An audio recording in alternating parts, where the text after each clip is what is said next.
Gunung Semeru di Kabupaten Lumajang, Jawa Timur mengalami erupsi disertai muntahan awan panas Sabtu 4 Desember. Namun Pura Mandaragiri Semeru Agung dikabarkan aman dari dampak abu vulkanik erupsi tersebut.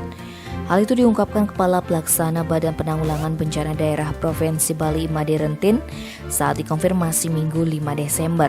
Dia juga menyebutkan keberadaan pura tidak terdampak lantaran abu mengarah ke arah barat daya.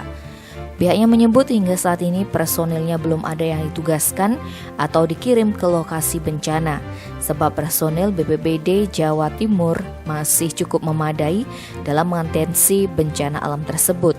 Sedangkan Kepala BNPB Letjen TNI Suharyanto disebutkan sudah bertolak ke Surabaya untuk mengecek langsung penanganan dampak erupsi Gunung Semeru.